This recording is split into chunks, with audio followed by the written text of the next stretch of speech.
The Science of Getting Rich by Wallace D. Wattles. Preface. This book is pragmatical, not philosophical; practical manual, not a treatise upon theories. It is intended for the men and women whose most pressing need is for money, who wish to get rich first and philosophize afterward. It is for those who have, so far, found neither the time, the means, nor the opportunity to go deeply into the study of metaphysics, but who want results, and who are willing to take the conclusions of science as a basis for action, without going into all the processes by which those conclusions were reached. It is expected that the reader will take the fundamental statements upon faith, just as he would take statements concerning a law of electrical action if they were promulgated by a Marconi or an Edison; and, taking the statements upon faith, that he will prove their truth by acting upon them without fear or hesitation. Every man or woman who does this will certainly get rich, for the science herein applied is an exact science, and failure is impossible. For the benefit, however, of those who wish to investigate philosophical theories, and so secure a logical basis of faith, I will here cite certain authorities. The monistic theory of the universe, the theory that one is all, and that all is one, that one substance manifests itself as the seeming many elements of the material world, is of Hindu origin, and has been gradually winning its way into the thought of the Western world for 200 years. It is the foundation of all the Oriental philosophies, and of those of Descartes, Spinoza, Leibniz, Schopenhauer, Hegel, and Emerson. The reader who would dig the philosophical foundations of this is advised to read Hegel and Emerson for himself. In writing this book I have sacrificed all other considerations to plainness and simplicity of style, so that all might understand. The plan of action laid down herein was deduced from the conclusions of philosophy. It has been thoroughly tested, and bears the supreme test of practical experiment. It works. If you wish to know how the conclusions were arrived at, read the writings of the authors mentioned above; and if you wish to reap the fruits of their philosophies in actual practice, read this book, and do exactly as it tells you to do. The Author. End of the Preface. Chapter 1. The Right to be Rich. Whatever may be said in praise of poverty, the fact remains that it is not possible to live a really complete or successful life unless one is rich. No man can rise to his greatest possible height in talent or soul development unless he has plenty of money, for to unfold the soul and to develop talent he must have many things to use, and he cannot have these things unless he has money to buy them with. A man develops in mind, soul, and body by making use of things, and society is so organized that man must have money in order to become the possessor of things. Therefore, the basis of all advancement for man must be the science of getting rich. The object of all life is development, and everything that lives has an inalienable right to all the development it is capable of attaining. Man's right to life means his right to have the free and unrestricted use of all the things which may be necessary to his fullest mental, spiritual, and physical unfoldment, or, in other words, his right to be rich. In this book I shall not speak of riches in a figurative way. To be really rich does not mean to be satisfied or contented with a little. No man ought to be satisfied with a little if he is capable of using and enjoying more. The purpose of nature is the advancement and unfoldment of life, and every man should have all that can contribute to the power, elegance, beauty, and richness of life. To be content with less is sinful.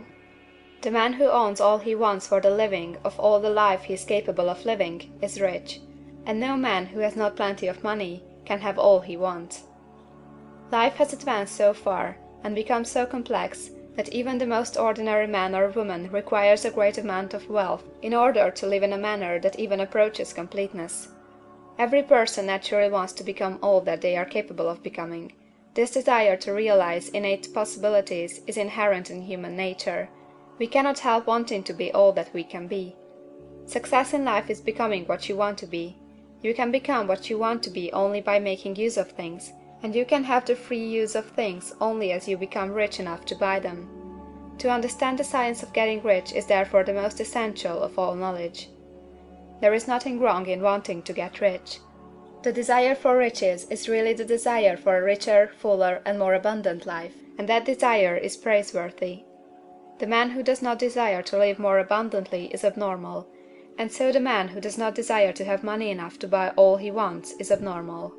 There are three motives for which we live: We live for the body, we live for the mind, we live for the soul. No one of these is better or holier than the other. All are alike desirable, and no one of the three, body, mind, or soul, can live fully if either of the others is cut short of full life and expression. It is not right or noble to live only for the soul and deny mind or body, and it is wrong to live for the intellect and deny body or soul. We are all acquainted with the loathsome consequences of living for the body and denying both mind and soul, and we can see that real life means the complete expression of all that man can give forth through body, mind, and soul. Whatever he can say, no man can be really happy or satisfied unless his body is living fully in every function, and unless the same is true for his mind and his soul. Wherever there is unexpressed possibility, or function not performed, there is unsatisfied desire. Desire is possibility seeking expression, or function seeking performance. Man cannot live fully in body without good food, comfortable clothing, and warm shelter, and without freedom from excessive toil. Rest and recreation are also necessary for his physical life. He cannot live fully in mind without books and time to study them, without opportunity to travel and observation, or without intellectual companionship. To live fully in mind he must have intellectual recreations, and must surround himself with all the objects of art and beauty he is capable of using and appreciating. To live fully in soul, man must have love, and love is denied expression by poverty. A man's highest happiness is found in the bestowal of benefits on those he loves. Love finds its most natural and spontaneous expression in giving. The man who has nothing to give cannot fill his place as a husband or father, as a citizen, or as a man. It is in the use of material things that a man finds full life for his body, develops his mind, and unfolds his soul. It is therefore for supreme importance to him that he should be rich. It is perfectly right that you should desire to be rich. If you are a normal man or woman, you cannot help doing so. It is perfectly right that you should give your best attention to the science of getting rich, for it is the noblest and most necessary of all studies. If you neglect this study, you are derelict in your duty to yourself, to God and humanity, for you can render to God and humanity no greater service than to make the most of yourself. End of Chapter 1. Chapter 2.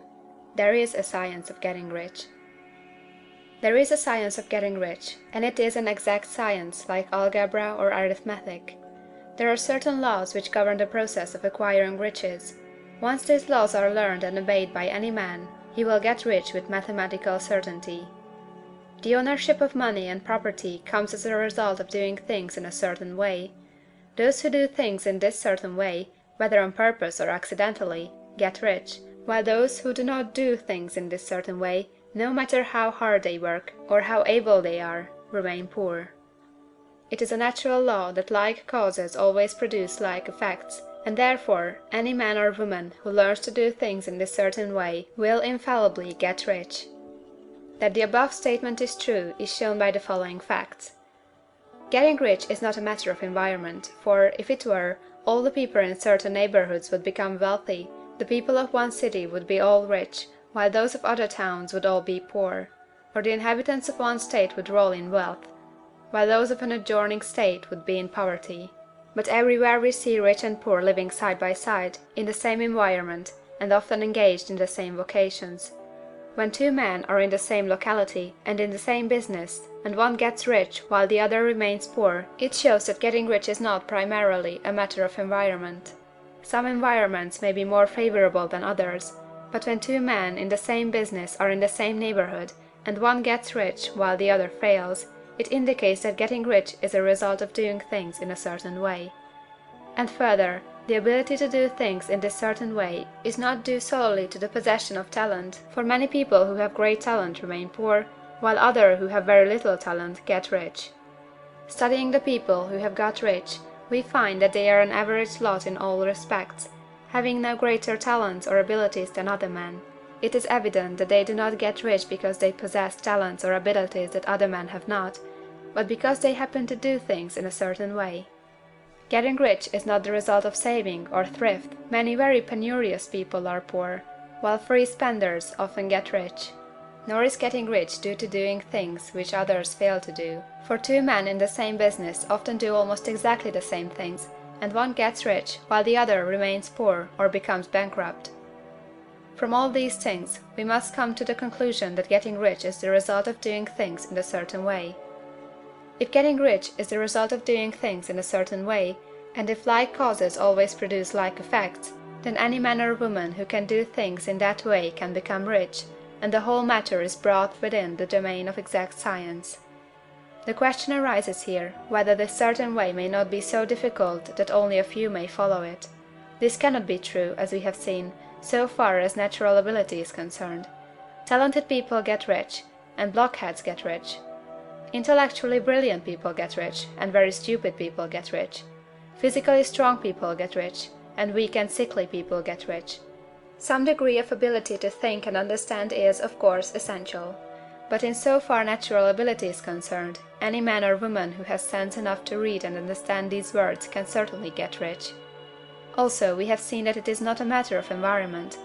Location counts for something. One would not go to the heart of the Sahara and expect to do successful business. Getting rich involves the necessity of dealing with men, and of being where there are people to deal with. And if these people are inclined to deal in the way you want to deal, so much the better.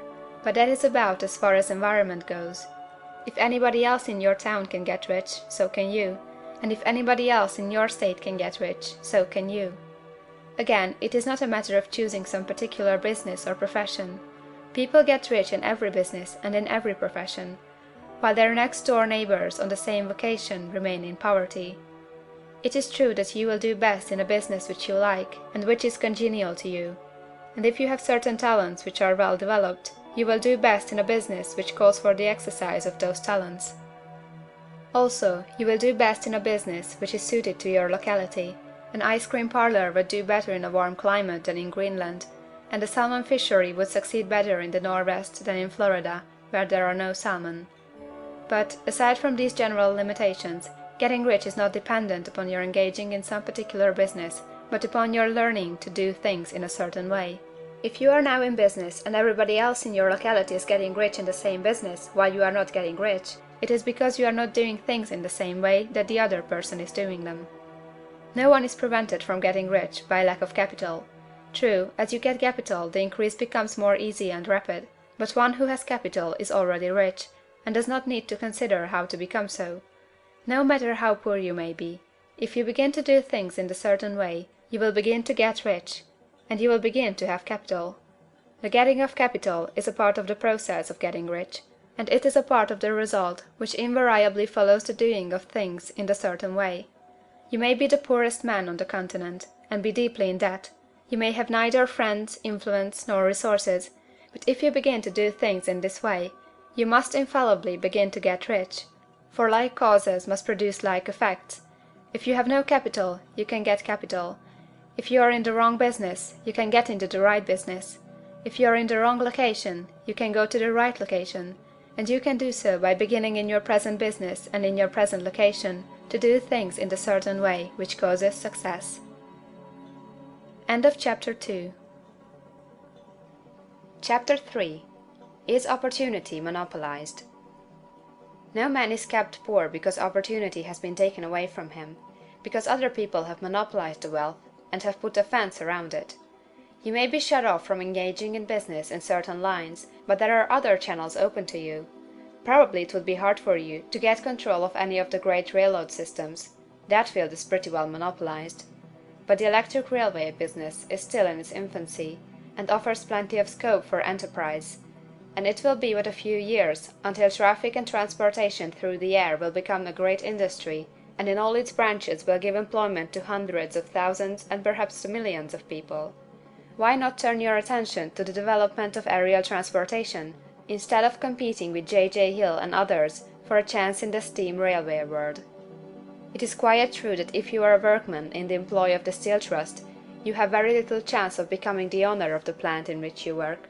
But it is also true that if you will commence the act in a certain way, you can soon leave the employ of the Steel Trust. You can buy a farm of from 10 to 40 acres, and engage in business as a producer of foodstuffs. There is great opportunity at this time for men who will live upon small tracts of land and cultivate the same intensively. Such men will certainly get rich. You may say that it is impossible for you to get the land, but I am going to prove to you that it is not impossible, and that you can certainly get a farm if you will go to work in a certain way. At different periods, the tide of opportunity sets in different directions, according to the needs of the whole, and the particular stage of social evolution which has been reached. At present, in America, it is setting toward agriculture and the allied industries and professions. Today, opportunity is open before the factory worker in his line. It is open before the businessman who supplies the farmer more than before the one who supplies the factory worker, and before the professional man who waits upon the farmer more than before the one who serves the working class. There is abundance of opportunity for the man who will go with the tide, instead of trying to swim against it. So the factory workers, either as individuals or as a class, are not deprived of opportunity. The workers are not being kept down by their masters. They are not being ground by the trusts and combinations of capital. As a class, they are where they are because they do not do things in a certain way. If the workers of America chose to do so, they could follow the example of their brothers in Belgium and other countries, and establish great department stores and cooperative industries. They could elect men of their own class to office, and pass laws favoring the development of such cooperative industries, and in a few years they could take peaceable possession of the industrial field. The working class may become the master class whenever they will begin to do things in a certain way. The law of wealth is the same for them as it is for all others. This they must learn, and they will remain where they are as long as they continue to do as they do. The individual worker, however, is not held down by the ignorance or the mental slothfulness of his class. He can follow the tide of opportunity to riches, and this book will tell them how. No one is kept in poverty by a shortness in the supply of riches. There is more than enough for all. A palace as large as the Capitol at Washington might be built for every family on earth from the building material in the United States alone, and under intensive cultivation this country would produce wool, cotton, linen, and silk enough to clothe each person in the world finer than Solomon was arrayed in all his glory, together with food enough to feed them all luxuriously. The visible supply is practically inexhaustible, and the invisible supply really is inexhaustible. Everything you see on earth is made from one original substance, out of which all things proceed. New forms are constantly being made, and older ones are dissolving, but all are shapes assumed by one thing. There is no limit to the supply of formless stuff, or original substance. The universe is made out of it, but it was not all used in making the universe.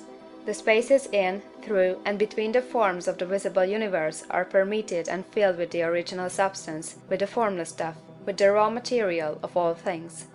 10,000 times as much as has been made might still be made, and even then we should not have exhausted the supply of universal raw material. No man, therefore, is poor because nature is poor, or because there is not enough to go around. Nature is an inexhaustible storehouse of riches. The supply will never run short. Original substance is alive with creative energy, and is constantly producing more forms. When the supply of building material is exhausted, more will be produced. When the soil is exhausted, so that foodstuffs and materials for clothing will no longer grow upon it, it will be renewed, or more soil will be made. When all the gold and silver has been dug from the earth, if man is still in such a stage of social development that he needs gold and silver, more will be produced from the formless. The formless stuff responds to the needs of man. It will not let him be without any good thing. This is true of man collectively. The race as a whole is always abundantly rich, and if individuals are poor, it is because they do not follow the certain way of doing things which makes the individual man rich. The formless stuff is intelligent. It is stuff which thinks. It is alive, and is always impelled toward more life. It is the natural and inherent impulse of life to seek to live more. It is the nature of intelligence to enlarge itself, and of consciousness to seek to extend its boundaries and find fuller expression. The universe of forms has been made by formless living substance, throwing itself into form in order to express itself more fully. The universe is a great living presence, always moving inherently toward more life and fuller functioning. Nature is formed for the advancement of life. Its impelling motive is the increase of life. For this cause, everything which can possibly minister to life is bountifully provided. There can be no lack unless God is to contradict himself and nullify his own works. You are not kept poor by lack in the supply of riches. It is a fact that I shall demonstrate a little farther on, that even the resources of the formless supply are at the command of the man or woman who will act and think in a certain way. End of Chapter 3. Chapter 4. The first principle in the science of getting rich. Thought is the only power which can produce tangible riches from the formless substance. The stuff from which all things are made is a substance which thinks, and the thought of form in this substance produces the form. Original substance moves according to its thoughts. Every form and process you see in nature is the visible expression of a thought in original substance. As the formless stuff thinks of a form, it takes that form. As it thinks of a motion, it makes that motion. That is the way all things were created. We live in a thought world, which is part of a thought universe. The thought of a moving universe extended throughout formless substance, and the thinking stuff moving according to that thought took the form of systems of planets, and maintains that form.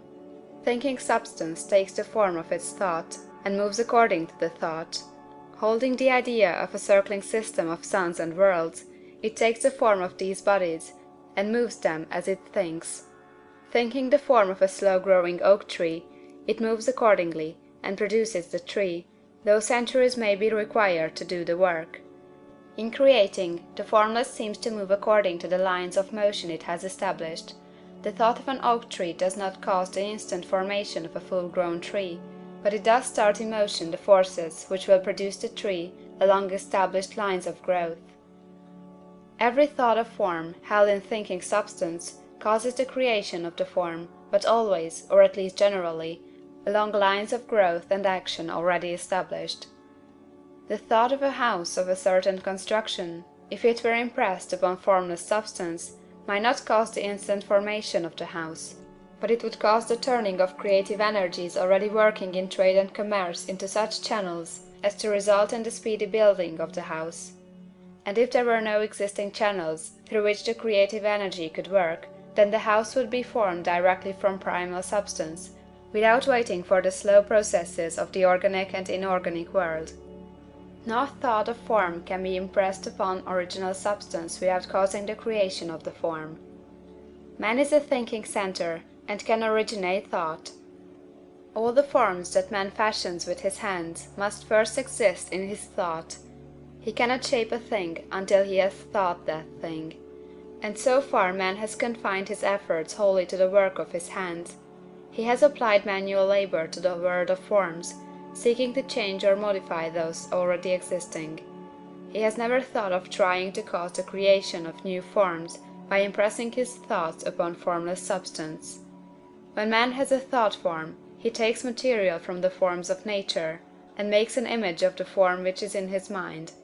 He has so far made little or no effort to cooperate with formless intelligence, to work with the Father. He has not dreamed that he can do what he seeth the Father doing.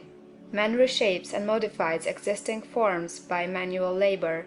He has given no attention to the question whether he may not produce things from formless substance by communicating his thoughts to it. We propose to prove that he may do so, to prove that any man or woman may do so, and to show how. As our first step, we must lay down three fundamental propositions. First, we assert that there is one original formless stuff, or substance, from which all things are made. All the seemingly many elements are but different presentations of one element. All the many forms found in organic and inorganic nature are but different shapes, made from the same stuff. And this stuff is thinking stuff. The thought held in it produces the form of the thought. Thought, in thinking substance, produces shapes. Man is a thinking centre, capable of original thought. If man can communicate his thought to original thinking substance, he can cause the creation or formation of the thing he thinks about. To summarize this, there is a thinking stuff from which all things are made, and which, in its original state, permeates, penetrates, and fills the interspaces of the universe. A thought, in this substance, produces the thing that is imaged by the thought. Man can form things in his thought, and, by impressing his thought upon formless substance, can cause the thing he thinks about to be created. It may be asked if I can prove these statements, and without going into details, I answer that I can do so, both by logic and experience. Reasoning back from the phenomena of form and thought, I come to one original thinking substance, and reasoning forward from this thinking substance, I come to man's power to cause the formation of the thing he thinks about. And, by experiment, I find the reasoning true, and this is my strongest proof. If one man who reads this book gets rich by doing what it tells him to do, that is evidence in support of my claim. But if every man who does what it tells him to do gets rich, that is positive proof until someone goes through the process and fails. The theory is true until the process fails, and this process will not fail, for every man who does exactly what this book tells him to do will get rich. I have said that men get rich by doing things in a certain way, and in order to do so, man must become able to think in a certain way. A man's way of doing things is the direct result of the way he thinks about things. To do things in a way you want to do them, you will have to acquire the ability to think the way you want to think. This is the first step toward getting rich. To think what you want to think is to think truth, regardless of appearances. Every man has the natural and inherent power to think what he wants to think, but it requires far more effort to do so than it does to think the thoughts which are suggested by appearances. To think according to appearance is easy. To think truth regardless of appearances is laborious, and requires the expenditure of more power than any other work man is called upon to perform. There is no labor from which most people shrink as they do from that of sustained and consecutive thought. It is the hardest work in the world. This is especially true when truth is contrary to appearances. Every appearance in the visible world tends to produce a corresponding form in the mind which observes it, and this can only be prevented by holding the thought of the truth. To look upon the appearance of disease will produce the form of disease in your own mind, and ultimately in your body, unless you hold the thought of the truth, which is that there is no disease, it is only an appearance, and the reality is health. To look upon the appearances of poverty will produce corresponding forms in your own mind, unless you hold to the truth that there is no poverty, there is only abundance. To think health when surrounded by the appearances of disease, or to think riches when in the midst of appearances of poverty, requires power. But he who acquires this power becomes a master mind. He can conquer fate, he can have what he wants. This power can only be acquired by getting hold of the basic fact which is behind all appearances, and that fact is that there is one thinking substance from which and by which all things are made. Then we must grasp the truth that every thought held in this substance becomes a form, and that man can so impress his thoughts upon it as to cause them to take form and become visible things. When we realize this, we lose all doubt and fear, for we know that we can create we want to create, we can get what we want to have, and can become what we want to be.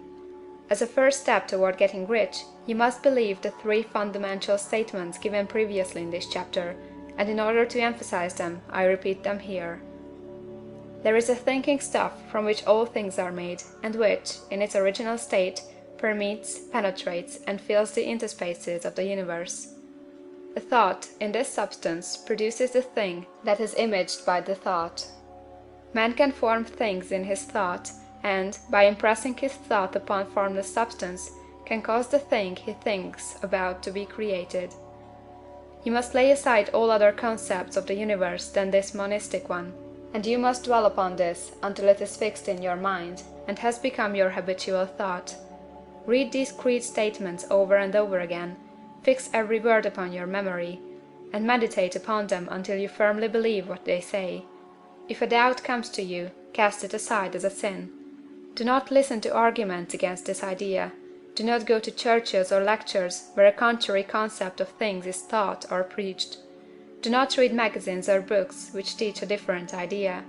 If you get mixed up in your faith, all your efforts will be in vain. Do not ask why these things are true. nor speculate as to how they can be true. Simply take them on trust. The science of getting rich begins with the absolute acceptance of this faith. End of Chapter 4. Chapter 5. Increasing Life. You must get rid of the last vestige of the old idea that there is a deity whose will it is that you should be poor, or whose purposes may be served by keeping you in poverty. The intelligent substance which is all, and in all, and which lives in all, and lives in you, is a consciously living substance. Being a consciously living substance, it must have the nature and inherent desire of every living intelligence for increase of life. Every living thing must continually seek for the enlargement of its life, because life, in the mere act of living, must increase itself. A seed, dropped into the ground, springs into activity, and in the act of living produces 100 more seeds. Life, by living, multiplies itself. It is forever becoming more. It must do so if it continues to be at all. Intelligence is under the same necessity for continuous increase. Every thought we think makes it necessary for us to think another thought. Consciousness is continually expanding. Every fact we learn leads us to the learning of another fact. Knowledge is continually increasing. Every talent we cultivate brings to the mind the desire to cultivate another talent. We are subject to the urge of life, seeking expression, which ever drives us on to know more, to do more, and to be more. In order to know more, do more, and be more, we must have more. We must have things to use, for we learn, and do, and become, only by using things. We must get rich, so that we can live more. The desire for riches is simply the capacity for larger life seeking fulfillment. Every desire is the effort of an unexpressed possibility to come into action. It is power seeking to manifest which causes desire. That which makes you want more money is the same as that which makes the plant grow. It is life, seeking fuller expression. The one living substance must be subject to this inherent law of all life. It is permeated with the desire to live more.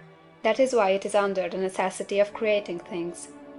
The one substance desires to live more in you, hence it wants you to have all the things you can use. It is the desire of God that you should get rich. He wants you to get rich, because he can express himself better through you if you have plenty of things to use in giving him expression. He can live more in you if you have unlimited command of the means of life. The universe desires you to have everything you want to have. Nature is friendly to your plans. Everything is naturally for you. Make up your mind that this is true. It is essential, however, that your purpose should harmonize with the purpose that is in all. You must want real life, not mere pleasure of sensual gratification. Life is the performance of function, and the individual really lives only when he performs every function, physical, mental, and spiritual, of which he is capable, without excess in any. You do not want to get rich in order to live swinishly, for the gratification of animal desires. That is not life. But the performance of every physical function is a part of life, and no one lives completely who denies the impulses of the body a normal and healthful expression. You do not want to get rich solely to enjoy mental pleasures, to get knowledge, to gratify ambition, to outshine others, to be famous. All these are a legitimate part of life, but the man who lives for the pleasures of the intellect alone will only have a partial life, and he will never be satisfied with his lot. You do not want to get rich solely for the good of others, to lose yourself for the salvation of mankind, to experience the joys of philanthropy and sacrifice. The joys of the soul are only a part of life, and they are no better nor nobler than any other part. You want to get rich in order that you may eat, drink, and be merry when it is time to do these things, in order that you may surround yourself with beautiful things, see distant lands, feed your mind, and develop your intellect, in order that you may love man and do kind things, and be able to play a good part in helping the world to find truth. But remember that extreme altruism is no better nor nobler than extreme selfishness. Both are mistakes. Get rid of the idea that God wants you to sacrifice yourself for others, and that you can secure his favor by doing so. God requires nothing of the kind. What he wants you is that you should make the most of yourself, for yourself and for others. And you can help others more by making the most of yourself than in any other way. You can make the most of yourself only by getting rich. So it is right and praiseworthy that you should give your first and best thought to the work of acquiring wealth. Remember, however, that the desire of substance is for all, and its movements must be for more life to all. It cannot be made to work for less life to any, because it is equally in all, seeking riches and life. Intelligent substance will make things for you, but it will not take things away from someone else and give them to you. You must get rid of the thought of competition. You are to create, not to compete for what is already created. You do not have to take anything from anyone. You do not have to drive sharp bargains. You do not have to cheat, or to take advantage. You do not need to let any man work for you for less than he earns. You do not have to covet the property of others, or to look at it with wistful eyes. No man has anything of which you cannot have the like, and that without taking what he has away from him. You are to become a creator, not a competitor. You are going to get what you want, but in such a way that when you get it every other man will have more than he has now. I am aware that there are men who get a vast amount of money by proceeding in direct opposition to the statements in the paragraph above, and may add a word of explanation here. Men of the plutocratic type, who become very rich, do so sometimes purely by their extraordinary ability on the plane of competition, and sometimes they unconsciously relate themselves to substance in its great purposes and movements for the general racial upbuilding through industrial evolution. Rockefeller, Carnegie, Morgan, and others have been the unconscious agents of the supreme in the necessary work of systematizing and organizing productive industry, and in the end their work will contribute immensely toward increased life for all. Their day is nearly over. They have organized production, and will soon be succeeded by the agents of the multitude, who will organize the machinery of distribution. The multimillionaires are like the monster reptiles of the prehistoric eras. They play a necessary part in the evolutionary process, but the same power which produced them will dispose of them. And it is well to bear in mind that they have never been really rich. A record of the private lives of most of this class will show that they have really been the most abject and wretched of the poor. Riches secured on the competitive plane are never satisfactory and permanent. They are yours today and another's tomorrow. Remember, if you are to become rich in a scientific and certain way, you must rise entirely out of the competitive thought. You must never think for a moment that the supply is limited. Just as soon as you begin to think that all the money is being cornered and controlled by bankers and others, and that you must exert yourself to get laws passed to stop this process and so on, in that moment you drop into the competitive mind, and your power to cause creation is gone for the time being, and what is worse, you will probably arrest the creative movements you have already instituted. Know that there are countless millions of dollars worth of gold in the mountains of the earth, not yet brought to light, and know that if there were not, more would be created from thinking substance to supply your needs. Know that the money you need will come, even if it is necessary for 1,000 men to be led to the discovery of new gold mines tomorrow. Never look at the visible supply, look always at the limitless riches in formless substance, and know that they are coming to you as fast as you can receive and use them. Nobody, by cornering the visible supply, can prevent you from getting what is yours. So never allow yourself to think for an instant that all the best building spots will be taken before you get ready to build your house, unless you hurry. Never worry about the trust and combines, and get anxious for fear they will soon come to own the whole earth. Never get afraid that you will lose what you want because some other person beats you to it. That cannot possibly happen. You are not seeking anything that is possessed by anybody else.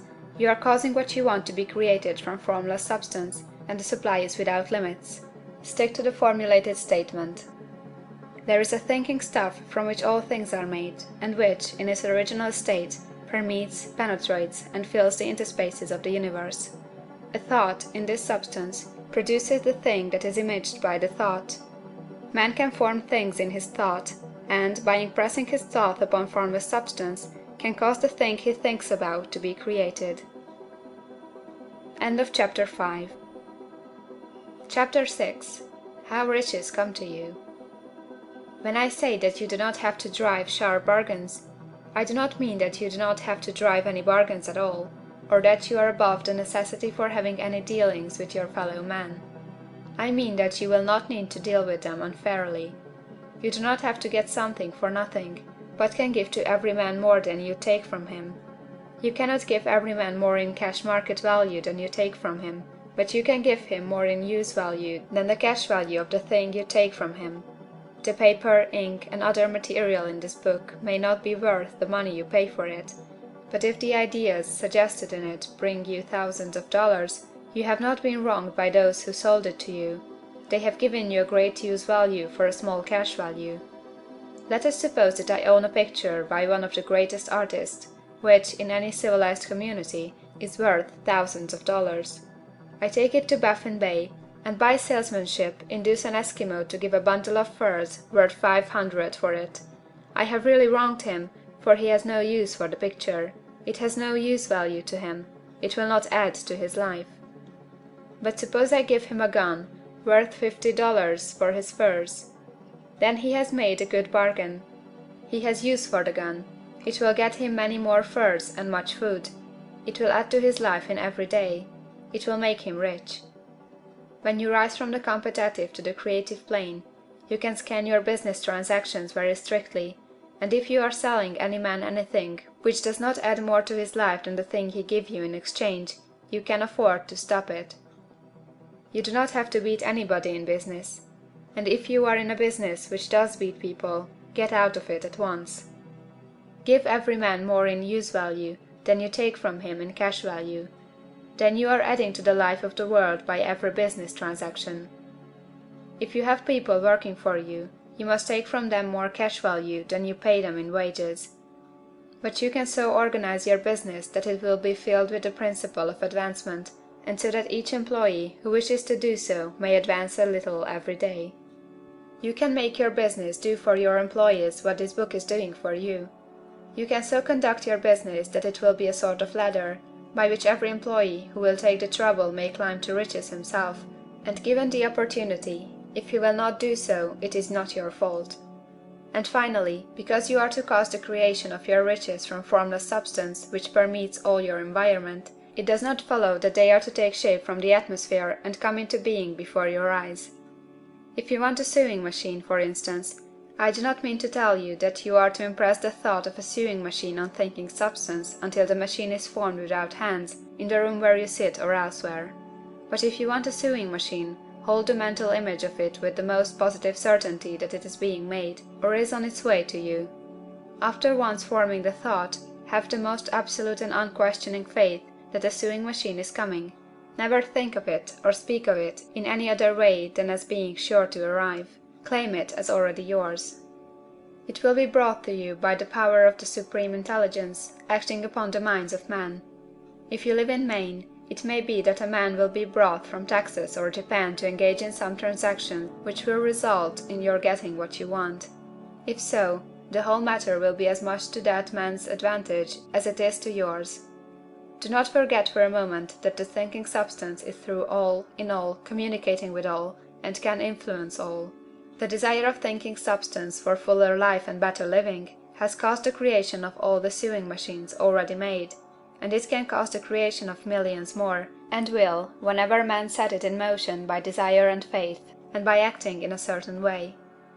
You can certainly have a sewing machine in your house, and it is just as certain that you can have any other thing or things which you want, and which you will use for the advancement of your own life and the lives of others. You need not hesitate about asking largely. It is your Father's pleasure to give you the kingdom, said Jesus. Original substance wants to live all that is possible in you, and wants you to have all that you can or will use for the living of the most abundant life. If you fix upon your consciousness the fact that the desire you feel for the possession of riches is one with the desire of omnipotence for more complete expression, your faith becomes invincible. Once I saw a little boy sitting at a piano and vainly trying to bring harmony out of the keys, and I saw that he was grieved and provoked by his inability to play real music. I asked him the cause of this vexation, and he answered, "I can feel the music in me, but I can't make my hands go right." The music in him was the urge of original substance, containing all the possibilities of all life. All that there is of music was seeking expression through the child. God, the one substance, is trying to live and do and enjoy things through humanity. He is saying, I want hands to build wonderful structures, to play divine harmonies, to paint glorious pictures. I want feet to run my errands, eyes to see my beauties, tongues to tell mighty truths, and to sing marvelous songs, and so on. All that there is of possibility is seeking expression through man. God wants those who can play music to have pianos and every other instrument, and to have the means to cultivate their talents to the fullest extent. He wants those who can appreciate beauty to be able to surround themselves with beautiful things.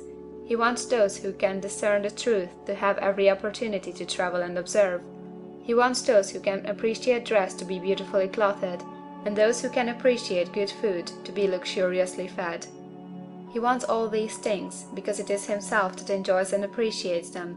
It is God who wants to play, and sing, and enjoy beauty, and proclaim truth, and wear fine clothes, and eat good foods. It is God that worketh in you to will and to do, said Paul. The desire you feel for riches is the infinite seeking to express himself in you, as he sought to find expression in the little boy at the piano. So you need not hesitate to ask largely. Your part is to focalize and express the desire to God. This is a difficult point with most people.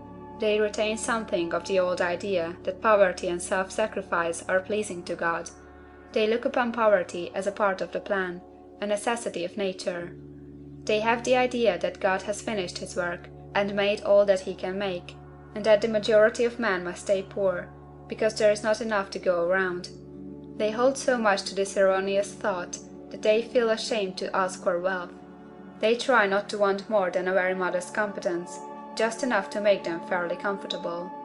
I recall now a case of one student who was told that he must get in mind a clear picture of the things he desired, so that the creative thought of them might be impressed on formless substance. He was a very poor man, living in a rented house and having only what he earned from day to day, and he could not grasp the fact that all wealth was his. So, after thinking the matter over, he decided that he might reasonably ask for a new rug on the floor of his best room and an anthracite coal stove to heat the house during the cold winter. Following the instructions given in this book, he obtained these things in a few months, and then it dawned upon him that he had not asked enough. He went through the house in which he lived, and planned all the improvements he would like to make in it. He mentally added a bay window here, a room there, until it was complete in his mind as his ideal home, and then he planned its furnishings. Holding the whole picture in his mind, he began living in the certain way, and moving toward what he wanted, and he owns the house now, and is rebuilding it after the form of his mental image, and now, with still larger faith, he is going on to get greater things. It has been unto him according to his faith, and it is so with you and with all of us. End of Chapter 6. Chapter 7. Gratitude. The illustrations given in the last chapter will have conveyed to the reader the fact that the first step toward getting rich is to convey the idea of your wants to the formless substance.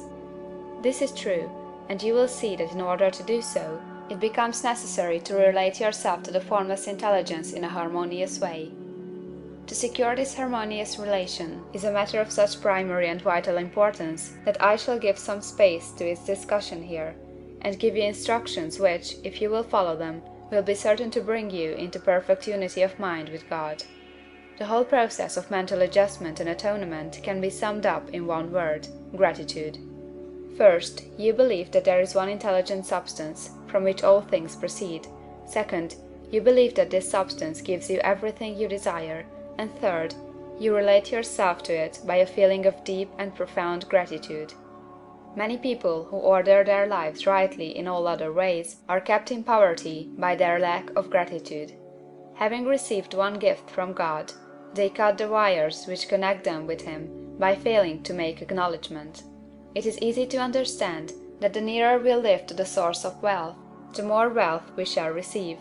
And it is easy also to understand that the soul that is always grateful lives in closer touch with God than the one which never looks to Him in thankful acknowledgment. The more gratefully we fix our minds on the Supreme when good things come to us, the more good things we will receive, and the more rapidly they will come. And the reason simply is that the mental attitude of gratitude draws the mind into closer touch with the source from which the blessings come. If it is a new thought to you that gratitude brings your whole mind into closer harmony with the creative energies of the universe, consider it well, and you will see that it is true. The good things you already have come to you along the line of obedience to certain laws. Gratitude will lead your mind out along the ways by which things come, and it will keep you in close harmony with creative thought and prevent you from falling into competitive thought. Gratitude alone can keep you looking toward the all, and prevent you from falling into the error of thinking of the supply as limited, and to do that would be fatal to your hopes. There is a law of gratitude, and it is absolutely necessary that you should observe the law, if you are to get the results you seek. The law of gratitude is the natural principle that action and reaction are always equal, and in opposite directions. The grateful outreaching of your mind in thankful praise to the Supreme is a liberation or expenditure of force. It cannot fail to reach that to which it addressed, and the reaction is an instantaneous movement towards you. Draw nigh unto God, and he will draw nigh unto you. That is a statement of psychological truth. And if your gratitude is strong and constant, the reaction in formless substance will be strong and continuous. The movement of the things you want will be always toward you. Notice the grateful attitude that Jesus took, how he always seems to be saying, "I thank thee, Father, that thou hearest me." You cannot exercise much power without gratitude, for it is gratitude that keeps you connected with power. But the value of gratitude does not consist solely in getting you more blessings in the future. Without gratitude, you cannot long keep from dissatisfied thought regarding things as they are. The moment you permit your mind to dwell with dissatisfaction upon things as they are, you begin to lose ground. You fix attention upon the common, the ordinary, the poor, and the squalid and mean, and your mind takes the form of these things. Then you will transmit these forms or mental images to the formless, and the common, the poor, the squalid, the mean will come to you. To permit your mind to dwell upon the inferior is to become inferior and to surround yourself with inferior things. On the other hand, to fix your attention on the best is to surround yourself with the best, and to become the best. The creative power within us makes us into the image of that to which we give our attention.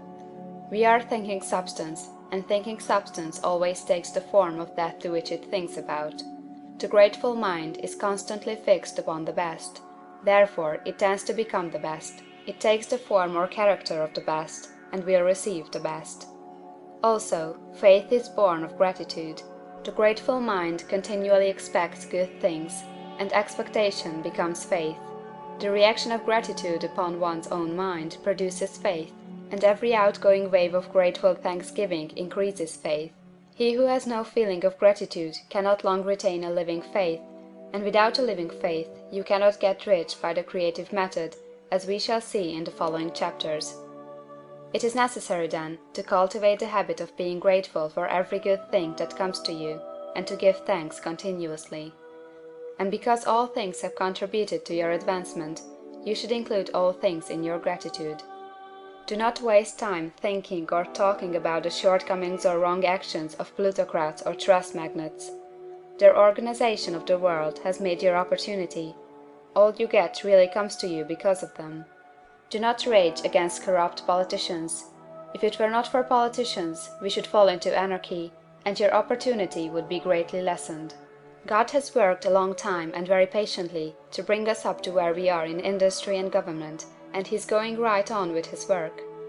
There is not the least doubt that he will do away the plutocrats, trust magnates, captains of industry, and politicians as soon as they can be spared. But in the meantime, behold, they are all very good. Remember that they are all helping to arrange the lines of transmission along which your riches will come to you, and be grateful to them all. This will bring you into harmonious relations with the good in everything, and the good in everything will move toward you. End of Chapter 7. Chapter 8. Thinking in the Certain Way. Turn back to Chapter 6 and read again the story of the man who formed the mental image of his house, and you will get a fair idea of the initial step toward getting rich. You must form a clear and definite mental picture of what you want. You cannot transmit an idea unless you have it yourself. You must have it before you can give it. And many people fail to impress thinking substance because they have themselves only a vague and misty concept of the things they want to do, to have, or to become. It is not enough that you should have a general desire for wealth, to do good with. Everybody has that desire. It is not enough that you should have a wish to travel, see things, live more, etc. Everybody has those desires also.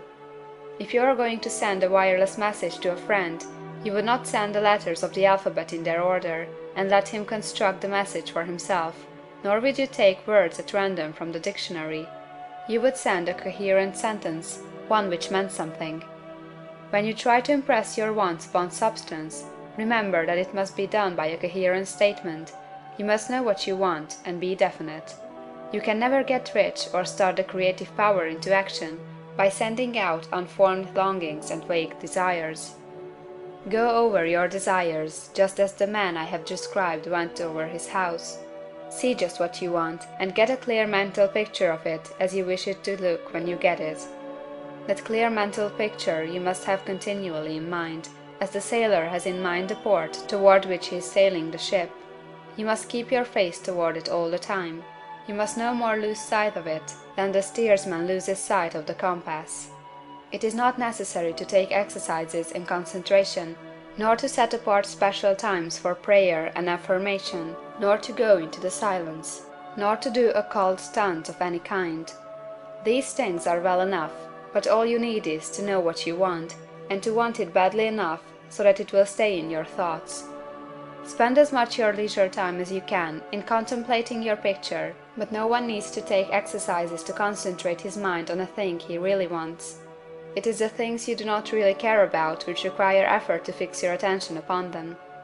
And unless you really want to get rich, so that the desire is strong enough to hold your thoughts directed to the purpose as the magnetic pole holds the needle of the compass, it will hardly be worthwhile for you to try to carry out the instructions given in this book. The methods herein set forth are for people whose desire for riches is strong enough to overcome mental laziness and the love of ease, and make them work. The more clear and definite you make your picture then, and the more you dwell upon it, bringing out all its delightful details, the stronger your desire will be, and the stronger your desire, the easier it will be to hold your mind fixed upon the picture of what you want. Something more is necessary, however, than merely to see the picture clearly. If that is all you do, you are only a dreamer, and will have little or no power for accomplishment. Behind your clear vision must be the purpose to realize it, to bring it out in tangible expression. And behind this purpose must be an invincible and unwavering faith that the thing is already yours, that it is at hand, and you have only to take possession of it. Live in the new house mentally until it takes form around you physically. In the mental realm, enter at once into full enjoyment of the things you want. Whatsoever things ye ask for when ye pray, believe that ye receive them, and ye shall have them, said Jesus. See the things you want as if they were actually around you all the time. See yourself as owning and using them. Make use of them in imagination just as you will use them when they are your tangible possessions. Dwell upon your mental picture until it is clear and distinct, and then take the mental attitude of ownership toward everything in that picture. Take possession of it, in mind, in the full faith that it is actually yours. Hold to this mental ownership. Do not waver for an instant in the faith that it is real.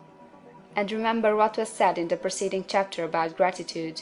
Be as thankful for it all the time as you expect it to be when it has taken form. The man who can sincerely thank God for the things which as yet he owns only in imagination, has real faith. He will get rich. He will cause the creation of whatsoever he wants. You do not need to pray repeatedly for things you want. It is not necessary to tell God about it every day. Use not vain repetitions as the heathen do, said Jesus to his pupils, for your Father knoweth that ye have need of these things before ye ask him. Your part is to intelligently formulate your desire for the things which make for a larger life, and to get these desire arranged into a coherent whole, and then to impress this whole desire upon the formless substance, which has the power and the will to bring you what you want. You do not make this impression by repeating strings of words. You make it by holding the vision with unshakable purpose to attain it, and with steadfast faith that you do attain it. The answer to prayer is not according to your faith while you are talking, but according to your faith while you are working. You cannot impress the mind of God by having a special Sabbath day set apart to tell him what you want, and of forgetting him during the rest of the week. You cannot impress him by having special hours to go into your closet and pray, if you then dismiss the matter from your mind until the hour of prayer comes again. Oral prayer is well enough, and has its effect, especially upon yourself, in clarifying your vision and strengthening your faith. But it is not your oral petitions which get you what you want. In order to get rich, you do not need a sweet hour of prayer, you need to pray without ceasing. And by prayer I mean holding steadily to your vision, with the purpose to cause its creation into solid form, and the faith that you are doing so. Believe that ye receive them. The whole matter turns on receiving, once you have clearly formed your vision. When you have formed it, it is well to make an oral statement, addressing the Supreme in reverent prayer, and from that moment you must, in mind, receive what you ask for. Live in the new house, wear the fine clothes, ride in the automobile, go on the journey, and confidently plan for greater journeys. Think and speak of all the things you have asked for in terms of actual present ownership. Imagine an environment and a financial condition exactly as you want them, and live all the time in that imaginary environment and financial condition. Mind, however, that you do not do this as a mere dreamer or castle builder. Hold to the faith that the imaginary is being realized, and to the purpose to realize it. Remember that it is faith and purpose in the use of the imagination which makes the difference between the scientist and the dreamer. And having learned this fact, it is here that you must learn the proper use of the will. End of Chapter 8. Chapter 9. How to use the will. To set about getting rich in a scientific way, you do not try to apply your willpower to anything outside of yourself. You have no right to do so anyway. It is wrong to apply your will to other men and women in order to get them do what you wish done. It is as flagrantly wrong to coerce people by mental power as it is to coerce them by physical power. If compelling people by physical force to do things for you reduces them to slavery, compelling them by mental means accomplishes exactly the same thing. The only difference is in methods. If taking things from people by physical force is robbery, then taking things by mental force is robbery also. There is no difference in principle. You have no right to use your willpower upon another person, even for his own good, for you do not know what is for his good. The science of getting rich does not require you to apply power or force to any other person, in any way whatsoever. There is not the slightest necessity for doing so. Indeed, any attempt to use your will upon others will only tend to defeat your purpose. You do not need to apply your will to things in order to compel them to come to you. That would simply be trying to coerce God, and would be foolish and useless, as well as irreverent. You do not have to compel God to give you good things, any more than you have to use your willpower to make the sun rise. You do not have to use your willpower to conquer an unfriendly deity, or to make stubborn and rebellious forces do your bidding. Substance is friendly to you, and is more anxious to give you what you want than you are to get it. To get rich, you need only to use your willpower upon yourself. When you know what to think or do, then you must use your will to compel yourself to think and do the right things. That is the legitimate use of the will in getting what you want, to use it in holding yourself to the right course. Use your will to keep yourself thinking and acting in a certain way. Do not try to project your will, or your thoughts, or your mind out into space, to act on things or people. Keep your mind at home. It can accomplish more there than elsewhere. Use your mind to form a mental image of what you want, and to hold that vision with faith and purpose. And use your will to keep your mind working in the right way. The more steady and continuous your faith and purpose, the more rapidly you will get rich, because you will make only positive impressions upon substance, and you will not neutralize or offset them by negative impressions. The picture of your desires, held with faith and purpose, is taken up by the formless, and permits it to great distances throughout the universe for all I know. As this impression spreads, all things are set moving toward its realization. Every living thing, every inanimate thing, and the things yet uncreated are stirred toward bringing into being that which you want. All force begins to be exerted in that direction, all things begin to move toward you.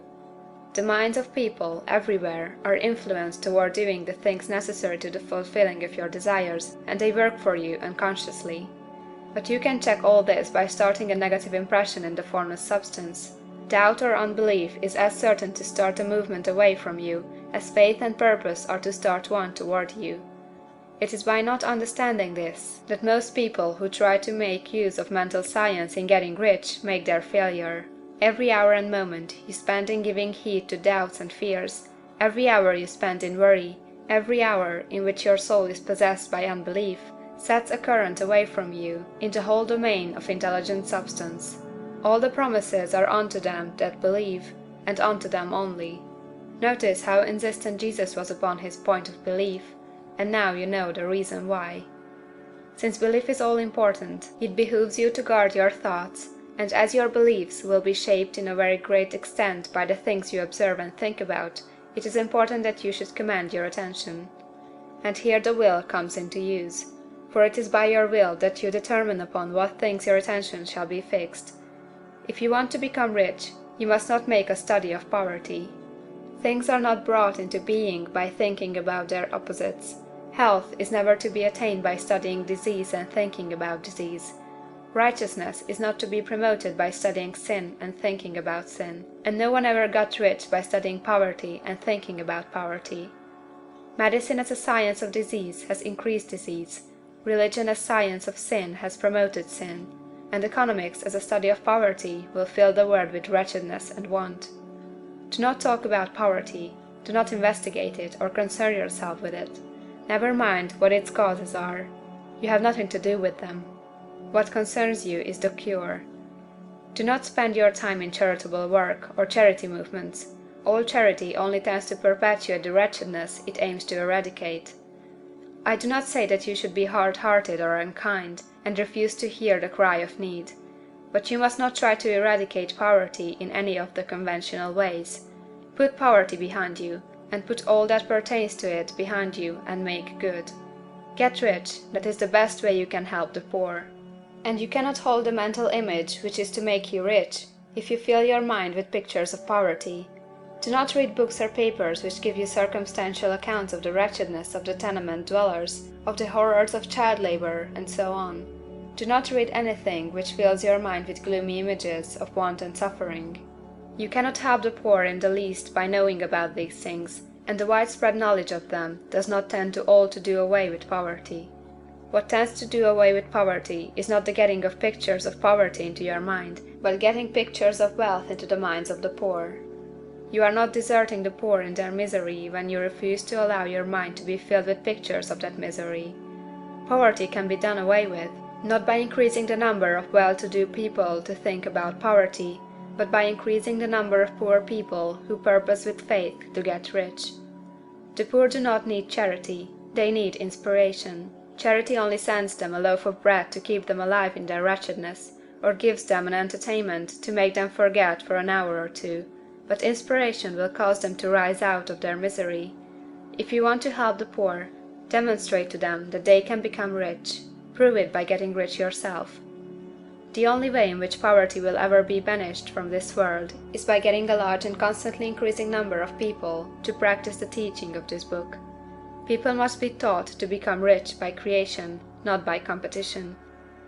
Every man who becomes rich by competition throws down behind him the ladder by which he rises, and keeps others down. But every man who gets rich by creation opens a way for thousands to follow him, and inspires them to do so.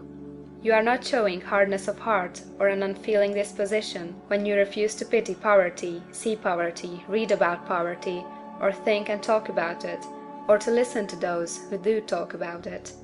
Use your willpower to keep your mind off the subject of poverty, and to keep it fixed with faith and purpose on the vision of what you want. End of Chapter 9. Chapter 10. Further use of the will. You cannot retain a true and clear vision of wealth if you are constantly turning your attention to opposing pictures, whether they be external or imaginary. Do not tell of your past troubles of a financial nature, if you have had them. Do not think of them at all. Do not tell of the poverty of your parents, or the hardships of your early life. To do any of these things is to mentally class yourself with the poor for the time being, and it will certainly check the movement of things in your direction. Let the dead bury their dead, as Jesus said. Put poverty and all things that pertain to poverty completely behind you. You have accepted a certain theory of the universe as being correct, and are resting all your hopes of happiness on its being correct. And what can you gain by giving heed to conflicting theories? Do not read religious books which tell you that the world is soon coming to an end. And do not read the writing of muckrakers and pessimistic philosophers who tell you that it is going to the devil. The world is not going to the devil, it is going to God. It is wonderful becoming. True, there may be a good many things in existing conditions which are disagreeable, but what is the use of studying them when they are certainly passing away, and when the study of them only tends to check their passing and keep them with us? Why give time and attention to things which are being removed by evolutionary growth, when you can hasten their removal only by promoting the evolutionary growth as far as your part of it goes? No matter how horrible in seeming may be the conditions in certain countries, sections, or places, you waste your time and destroy your own chances by considering them. You should interest yourself in the world's becoming rich. Think of the riches the world is coming into, instead of the poverty it is growing out of. And bear in mind that the only way in which you can assist the world in growing rich is by growing rich yourself through the creative method, not the competitive one. Give your attention wholly to the riches. Ignore poverty. Whenever you think or speak of those who are poor, think and speak of them as those who are becoming rich, as those who are to be congratulated rather than pitied. Then they and others will catch the inspiration and begin to search for the way out. Because I say that you are to give your whole time and mind and thought to riches, it does not follow that you are to be sordid or mean. To become really rich is the noblest aim you can have in life, for it includes everything else. On the competitive plane, the struggle to get rich is a godless scramble for power over other men, but when we come into the creative mind, all this is changed. All that is possible in the way of greatness and soul unfoldment, of service and lofty endeavor, comes by way of getting rich. All is made possible by the use of things. If you lack for physical health, you will find that the attainment of it is conditional on your getting rich. Only those who are emancipated from financial worry and who have the means to live a carefree existence and follow hygienic practices can have and retain health. Moral and spiritual greatness is possible only to those who are above the competitive battle of existence, and only those who are becoming rich on the plane of creative thought are free from the degrading influences of competition. If your heart is set on domestic happiness, remember that love flourishes best where there is refinement, a high level of thought, and freedom from corrupting influences, and these are to be found only where riches are attained by the exercise of creative thought, without strife or rivalry. You can aim at nothing so great or noble, I repeat, as to become rich, and you must fix your attention upon your mental picture of riches, to the exclusion of all that may tend to dim or obscure the vision. You must learn to see the underlying truth in all things. You must see beneath all seemingly wrong conditions the great one life ever moving forward toward fuller expression and more complete happiness. It is the truth that there is no such thing as poverty, that there is only wealth. Some people remain in poverty because they are ignorant of the fact that there is wealth for them, and these can be best taught by showing them the way of affluence in your own person and practice. Others are poor because, while they feel that there is a way out, they are too intellectually indolent to put forth the mental effort necessary to find that way and by travel it, and for these the very best thing you can do is to arouse their desire by showing them the happiness that comes from being rightly rich. Others still are poor because, while they have some notion of science, they have become so swamped and lost in the maze of metaphysical and occult theories that they do not know which road to take.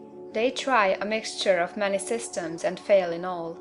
For these again the very best thing to do is to show the right way in your own person and practice. An ounce of doing things is worth a pound of theorizing. The very best thing you can do for the whole world is to make the most of yourself. You can serve God and man in no more effective way than by getting rich. That is, if you get rich by the creative method and not by the competitive one. Another thing, we assert that this book gives in detail the principles of the science of getting rich, and if that is true, you do not need to read any other book upon the subject. This may sound narrow and egoistical, but consider, there is no more scientific method of computation in mathematics than by addition, subtraction, multiplication, and division. No other method is possible. There can be but one shortest distance between 2 points. There is only one way to think scientifically, and that is to think in the way that leads to the most direct and simple route to the goal. No man has yet formulated a briefer or less complex system than the one set forth herein. It has been stripped of all non-essentials. When you commence on this, lay all others aside. Put them out of your mind altogether. Read this book every day, keep it with you, commit it to memory, and do not think about other systems and theories. If you do, you will begin to have doubts, and to be uncertain and wavering in your thought, and then you will begin to make failures. After you have made good and become rich, you may study other systems as much as you please, but until you are quite sure that you have gained what you want, do not read anything on this line but this book, unless it be the authors mentioned in the preface. And read only the most optimistic comments on the world's news, those in harmony with your picture. Also, postpone your investigations into the occult. Do not dabble in theosophy, spiritualism, or kindred studies. It is very likely that the dead still live and are near, but if they are, let them alone.